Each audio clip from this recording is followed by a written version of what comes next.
ಧುರಂಧರ್ ಹೆಸರೇ ಹೇಗಿದೆ ಅಲ್ವಾ, ವಿಚಿತ್ರವಾಗಿದೆ, ತುಂಬ ಸ್ಟ್ರಾಂಗ್ ಆಗಿದೆ, ಸ್ವಲ್ಪ ವಾಯ್ಲೆಂಟ್ ಆಗಿದೆ. ಸಿನಿಮಾ ಕೂಡ ಹಾಗೇ ಇದೆ.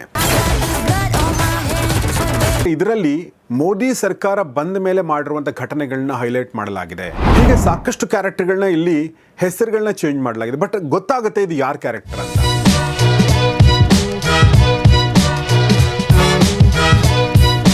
'99 ಕಂದಹಾರ್ ಅಪಹರಣ, 2001 ಪಾರ್ಲಿಮೆಂಟ್ ಮೇಲಿನ ಅಟ್ಯಾಕ್, 2008 ಮುಂಬೈ ದಾಳಿ ಪ್ರಕರಣ, ಇವೆಲ್ಲವನ್ನು ಕೂಡ ನಾವು ಮರೆಯೋಕ್ಕೆ ಸಾಧ್ಯನೇ ಇಲ್ಲ. ಮತ್ತು ಈ ಎಲ್ಲ ಪ್ರಕರಣಗಳಿದ್ದದ್ದು ಯಾರು ಅಂದರೆ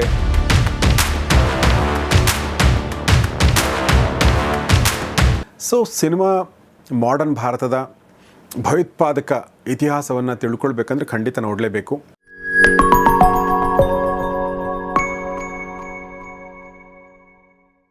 ಹಲೋ ಫ್ರೆಂಡ್ಸ್, ನಮಸ್ಕಾರ. ಈ ಮಾಯ ಚಾನಲ್ನ ಈ ಸಿನಿಮಾ ರಿವ್ಯೂಗೆ ನಿಮಗೆಲ್ಲ ಸ್ವಾಗತ. ನಾನು ಗಬ್ರೀಶ್ ಅಕ್ಕಿ. ಸ್ನೇಹಿತರೆ, ಈ ಸಿನಿಮಾ ನೋಡಿ ನಾನು ಸುಮಾರು ಒಂದು ವಾರ ಆಗೋಯಿತು. ಮಾತಾಡಬೇಕಂತ ಅನ್ಕೋತಾನೆ ಇದ್ದೀನಿ, ಬಟ್ ಆಗ್ತಾ ಇರಲಿಲ್ಲ. ಆದರೆ ಒಂದು ವಾರ ಆದಮೇಲೆ ಕೆಲವೊಂದು ಸಿನಿಮಾಗಳು ಮರ್ತೋಗ್ತವೆ. ಏನು ಸಿನಿಮಾ ಇತ್ತು, ಯಾವುದ್ರ ಬಗ್ಗೆ ಇತ್ತು, ಅಥವಾ ಏನು ಮನಸ್ಸಲ್ಲಿ ಉಳ್ಕೊಳ್ಳುತ್ತೆ ಅನ್ನೋದು ನೆನಪಿರಲ್ಲ. ಅರ್ಥ ಏನು ಅಂದರೆ, ಒಂದು ಸಿನಿಮಾದ ತಾಕತ್ತಿದ್ದರೆ ಅದು ನೆನಪಲ್ಲಿ ಉಳ್ಕೊಳ್ಳುತ್ತೆ. ಒಂದು ವಾರ ಅಲ್ಲ, ಒಂದು ವರ್ಷ ಅದು ನೆನಪಲ್ಲಿ ಉಳ್ಕೊಳ್ಳುತ್ತೆ. ತಾಕತ್ತಿಲ್ಲ ಅಂದರೆ ಅದು ಸ್ವಲ್ಪ ಬೇಗ ಫೇಡ್ ಆಗುತ್ತೆ. ಒಂದು ವಾರ ಆದರೂ ಕೂಡ ಪ್ರತಿದಿನ ಒಂದಲ್ಲ ಒಂದು ಕ್ಯಾರೆಕ್ಟರ್ಗಳು ನನ್ನ ಮನಸ್ಸಲ್ಲಿ ಬರ್ತಾನೆ ಇರುತ್ತೆ. ಒಂದಲ್ಲ ಒಂದು ಸೀನ್ಗಳು ರಿಪಿಟೇಷನ್ ಆಗ್ತಾನೆ ಇರುತ್ತೆ. ಅದ್ರ ಜೊತೆಗೆ ಮೊಬೈಲ್ ಓಪನ್ ಮಾಡಿ, ನೀವು ಫೇಸ್ಬುಕ್ ಓಪನ್ ಮಾಡಿ, ಇನ್ಸ್ಟಾನ್ ಓಪನ್ ಮಾಡಿ, ಅಥವಾ ನೀವು ಯೂಟ್ಯೂಬ್ ಓಪನ್ ಮಾಡಿದರೆ ರೀಲ್ಸ್ ನೋಡಿದರೆ ಅದೇ ಸಿನಿಮಾದ ರೀಲ್ಗಳು, ಅದೇ ಸಿನಿಮಾದ ವಿಡಿಯೋಗಳು ಕಾಣಿಸ್ತಾ ಇದೆ. ಹೀಗಾಗಿ ಮರೆಯೋಕ್ಕೆ ಸಾಧ್ಯನೇ ಇಲ್ಲ. ಆ ಥರದೊಂದು ಸಿನಿಮಾ, ಅದುವೇ ಆದಿತ್ಯ ಧರ್ ನಿರ್ದೇಶನದ ಧುರಂಧರ್. ಧುರಂಧರ್ ಹೆಸರೇ ಹೇಗಿದೆ ಅಲ್ವಾ, ವಿಚಿತ್ರವಾಗಿದೆ, ತುಂಬ ಸ್ಟ್ರಾಂಗ್ ಆಗಿದೆ, ಸ್ವಲ್ಪ ವಾಯ್ಲೆಂಟ್ ಆಗಿದೆ. ಸಿನಿಮಾ ಕೂಡ ಹಾಗೇ ಇದೆ. ಸ್ನೇಹಿತರೆ, ನೀವು ನಮ್ಮ ಗೌರೀಶ್ ಅಕ್ಕಿ ಸ್ಟುಡಿಯೋ ಯೂಟ್ಯೂಬ್ ಚಾನಲ್ನಲ್ಲಿ ನೀವು ಪ್ರಾಯಶಃ ಒಂದು ವಿಡಿಯೋ ನೋಡಿರ್ತೀರಾ. ನೋಡಿಲ್ಲ ಅಂದರೆ ದಯವಿಟ್ಟು ನೋಡಿ. ಆ ವಿಡಿಯೋ ಯಾರ ಬಗ್ಗೆ ಇತ್ತು ಅಂದರೆ, ಭಾರತದ ಸ್ಪೈ ಬಗ್ಗೆ ಇತ್ತು. ರವೀಂದ್ರ ಕೌಶಿಕ್ ಅನ್ನೋ ವ್ಯಕ್ತಿ ಬಗ್ಗೆ ಇತ್ತು. ಆತ ಹೋಗಿ ಹೇಗೆ ಪಾಕಿಸ್ತಾನದ ನೆಲೆಸಿ, ಪಾಕಿಸ್ತಾನದ ಹುಡುಗಿನ ಮದುವೆ ಆಗಿ, ಪಾಕಿಸ್ತಾನದಲ್ಲಿ ಸಂಸಾರ ಮಾಡಿ, ಪಾಕಿಸ್ತಾನದ ಆರ್ಮಿನ ಸೇರ್ಕೊಂಡಿರ್ತಾನೆ. ಆಮೇಲೆ ಸಿಕ್ಕಾಕೋತಾನೆ. ಆಮೇಲೆ ಏನಾಗುತ್ತೆ ಅನ್ನೋದನ್ನು ನಾನು ಆ ವಿಡಿಯೋದಲ್ಲಿ ಹೇಳಿದ್ದೀನಿ ನೋಡಿ. ಆದರೆ ಯಾಕೆ ಅದು ನೆನಪು ಬಂತು ಅಂದರೆ, ಇಲ್ಲೂ ಕೂಡ ಅದೇ ಥರದ ಕತೆ. ಇಲ್ಲಿ ಹಮ್ಜಾ ಅನ್ನೋಂಥ ಒಬ್ಬ ವ್ಯಕ್ತಿ, ಬಲೂಚಿಸ್ತಾನದ ಬಂದಿದ್ದೀನಿ ಅಂತ ಹೇಳ್ಕೊಂಡಿರುವಂಥ ಒಬ್ಬ ವ್ಯಕ್ತಿ, ಈತ ಆರ್ಮಿನಲ್ಲಿ ಹೋಗಿ ಜಾಯ್ನ್ ಆಗಲ್ಲ. ಬದಲಾಗಿ ಕರಾಚಿ ಒಬ್ಬ ಅಂಡರ್ವರ್ಲ್ಡ್ ಡಾನ್ ರೆಹಮಾನ್ ಡಕಾಯತ್, ರೆಹಮಾನ್ ಬಲೂಚ್ ಅಂತ ಕೂಡ ಕರೀತಾರೆ, ಆತನ ಗ್ಯಾಂಗಲ್ಲಿ ಹೋಗಿ ಸೇರ್ಕೊಳ್ತಾನೆ. ರೆಹಮಾನ್ ಡಕೈತ್ ಕಿ ದಿ ಹುಯಿ ಮೌತ್ ಬಡಿ ಕಸಾಯಿನುಮಾ ಹೋತಿ ಹೈ. ಸ್ನೇಹಿತರೆ, ಈ ಭಾರತ ಇತಿಹಾಸವನ್ನು ಗಮನಿಸಿದರೆ, ಅಂದರೆ ಭಾರತದ ಮಾಡರ್ನ್ ಇತಿಹಾಸವನ್ನು ಗಮನಿಸಿದರೆ ಕೆಲವೊಂದು ಘಟನೆಗಳು ನಾವು ಮರೆಯೋಕ್ಕೆ ಸಾಧ್ಯನೇ ಇಲ್ಲ. ಅದು 99 ಕಂದಹಾರ್ ಅಪಹರಣ, 2001 ಪಾರ್ಲಿಮೆಂಟ್ ಮೇಲಿನ ಅಟ್ಯಾಕ್, 2008 ಮುಂಬೈ ದಾಳಿ ಪ್ರಕರಣ, ಇವೆಲ್ಲವನ್ನು ಕೂಡ ನಾವು ಮರೆಯೋಕ್ಕೆ ಸಾಧ್ಯನೇ ಇಲ್ಲ. ಮತ್ತು ಈ ಎಲ್ಲ ಪ್ರಕರಣಗಳಿದ್ದದ್ದು ಯಾರು ಅಂದರೆ ಇಸ್ಲಾಮಿಸ್ಟ್ ಭಯೋತ್ಪಾದಕರು. ಪಾಕಿಸ್ತಾನದ ಬಂದಂದರೆ ಇಸ್ಲಾಮಿಸ್ಟ್ ಭಯೋತ್ಪಾದಕರು ಇದರಲ್ಲಿ ಪಾತ್ರ ವಹಿಸಿದರು. ಕಂದಹಾರ್ ಅಪಹರಣ ಪ್ರಕರಣದ ಬಗ್ಗೆ ಕೂಡ ನಾವು ಒಂದು ವಿಡಿಯೋ ಮಾಡಿದ್ದೀವಿ, ನೋಡಿದಿರೋ ದಯವಿಟ್ಟು ನೋಡಿ. ಯಾಕೆ ಈ ಮಾತನ್ನು ಹೇಳ್ತಾ ಇದ್ದೀನಿ ಅಂದರೆ, ಇಲ್ಲಿ ನಾವೆಲ್ಲ ಭಾರತದಿಂದ ನೋಡಿದ್ದೀವಿ, ಈ ಥರ ಆಯಿತು, ಈ ಥರ ಬಂದರು ಅಂಥೇಳಿ.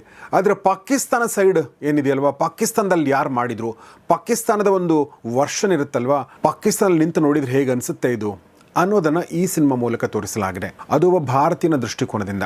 ಯಾಕೆಂದರೆ ಭಾರತದಿಂದ ಹೋಗಿರುವಂಥ ಒಬ್ಬ ವ್ಯಕ್ತಿ ಅಲ್ಲಿನ ಅಂಡರ್ವರ್ಲ್ಡಲ್ಲಿ ತನ್ನನ್ನು ತಾನು ಪ್ಲ್ಯಾಂಟ್ ಮಾಡಿಕೊಂಡು, ರೆಹಮಾನ್ ಡಕಾಯತ್, ಅದಾದ ನಂತರ ಅಲ್ಲಿರುವಂಥ ಒಬ್ಬ ಪೊಲಿಟಿಷಿಯನ್, ಅದಾದ ನಂತರ ಅಲ್ಲಿರುವಂಥ ಒಬ್ಬ ನಕಲಿ ನೋಟ್ಗಳನ್ನ ಮಾಡುವಂಥ ಒಬ್ಬ ವ್ಯಕ್ತಿ, ಆತನು ಕೂಡ ನಿಜವಾದ ಕ್ಯಾರೆಕ್ಟ್ರೇ. ಅದಾದ ನಂತರ ಅಲ್ಲಿನೊಬ್ಬ SP ಅಸ್ಲಂ ಚೌಧರಿ. बहुत साल पहले ना एक शैतान और एक जिन में जबरदस्त सेक्स हुआ. 9 महीने बाद जो पैदा हुआ उसका नाम पड़ा चौधरी असलम.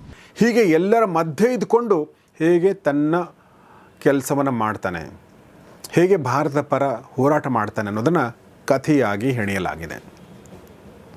ಸ್ನೇಹಿತರೆ, ಇದು ರೀಲ್ ಸ್ಟೋರಿನ ಅನ್ನೋದನ್ನು ಆಮೇಲೆ ಮಾತಾಡೋಣ. ಆದರೆ ಒಂದು ಸಿನಿಮಾ ಆಗಿ, ಒಂದು ಸ್ಪೈ ಥ್ರಿಲ್ಲರ್ ಆಗಿ ಸಿನಿಮಾ ಹೇಗಿದೆ ಅಂತ ನೀವು ನನಗೆ ಕೇಳಿದರೆ, ಇದು ಅದ್ಭುತವಾಗಿದೆ.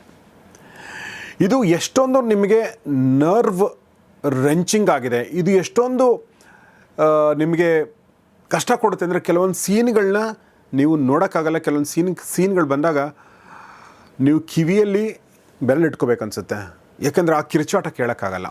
ಅಂಥ ಸೀನ್ಗಳು ಕೂಡ ಇದೆ. ಹೀಗಾಗಿ ಇದು A ಸರ್ಟಿಫಿಕೇಟ್ ಕೊಟ್ಟಿದ್ದಾರೆ. ಆದರೆ ಆ ಇಡೀ ಕಥೆಯನ್ನು, ಅಂದರೆ ಇಲ್ಲಿಂದ ಹೋಗಿರೋ ಒಂದು ಸ್ಪೈ, ಆತನ ಕಳಿಸೋದು ಯಾರು ಅಂದರೆ ಅಜಿತ್ ದೋವಲ್ ಬಗ್ಗೆ ಕೂಡ ಒಂದು ಸ್ಟೋರಿ ಮಾಡಿದ್ದೀವಿ.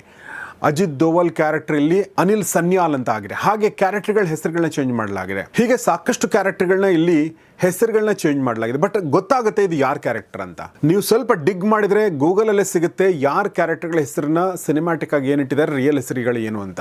ಸ್ನೇಹಿತರೆ, ನಾವು ಕರ್ನಾಟಕದಲ್ಲಿ ಇರುವಂಥವ್ರು ನಿಜಕ್ಕೂ ಪುಣ್ಯವಂತರು. ಯಾಕೆಂದರೆ ನಮಗೆ ಆ ಒಂದು ಟೆರರಿಸಮ್ನ, ಆ ಒಂದು ಗಡಿ ಸಂಘರ್ಷದ ನೇರ ಪರಿಣಾಮಗಳನ್ನ ಅನುಭವಿಸಿಲ್ಲ. ನಮಗೆ ಕೇಳಿ ಗೊತ್ತು ಅಷ್ಟೇ.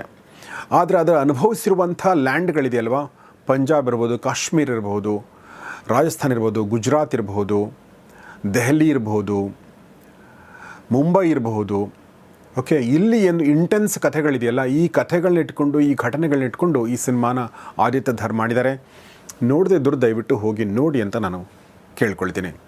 ಇನ್ನು ಆದಿತ್ಯ ಧರ್ ಯಾರು ಅಂತಂದರೆ, ಇದಕ್ಕಿಂತ ಮುಂಚೆ ಒಂದೇ ಒಂದು ಸಿನಿಮಾ ಮಾಡಿದ್ದಾರೆ ಅವರು. ಅದ್ರ ಹೆಸರು ಉರಿ ದ ಸರ್ಜಿಕಲ್ ಸ್ಟ್ರೈಕ್. ನಿಮ್ಗೆ ಗೊತ್ತು ಉರಿನಲ್ಲಿ ಸರ್ಜಿಕಲ್ ಸ್ಟ್ರೈಕ್ ಮಾಡಿದ್ದು.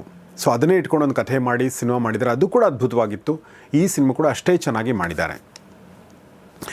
ಇನ್ನು ಎರಡನೇ ಪ್ರಶ್ನೆ ಬರುವಂಥದ್ದು ಏನು ಅಂತಂದರೆ, ಈ ಸಿನಿಮಾದ ಆ್ಯಕ್ಟಿಂಗ್ ಬಗ್ಗೆ ಮಾತಾಡೋಂಗೇ ಇಲ್ಲ. ರಣವೀರ್ ಸಿಂಗ್ ಇರ್ಬೋದು, ಅಕ್ಷಯ್ ಖನ್ನಾ ಇರ್ಬೋದು, ಅದು ಅರ್ಜುನ್ ರಾಮ್ಪಾಲ್ ಇರ್ಬೋದು, ರಾಕೇಶ್ ಬೇಡಿ ಒಬ್ಬ ಟಿ ವಿ ಆ್ಯಕ್ಟರ್.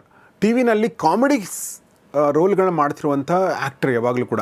ಆತನಿಗೆ ಎಂಥ ಒಂದು ರೋಲ್ ಕೊಟ್ಟಿದ್ದಾರೆ, ಪಾಕಿಸ್ತಾನದ ಪೊಲಿಟಿಷಿಯನ್ ರೋಲ್ ಅಂದರೆ ಅದನ್ನು ಆತ ಅಷ್ಟೇ ಚೆನ್ನಾಗಿ ಮಾಡಿದ್ದಾರೆ. ಮತ್ತು ಆತನ ಮಗಳ ರೋಲು ಅದು ಕೂಡ ತುಂಬ ಚೆನ್ನಾಗಿದೆ. ಸೊ ಈ ಎಲ್ಲ ಕ್ಯಾರೆಕ್ಟರ್ಗಳನ್ನ ಅದ್ಭುತವಾಗಿ ಹೆಣೆಯಲಾಗಿದೆ. ಮತ್ತು ಬ್ಯಾಕ್ಗ್ರೌಂಡ್ ಸ್ಕೋರ್ ಅಂತೂ ನಿಮಗೆ ಮೈ ನವಿರೇಳಿಸುತ್ತೆ ಅಂತಾರಲ್ಲ, ಆ ಥರ ಇದೆ.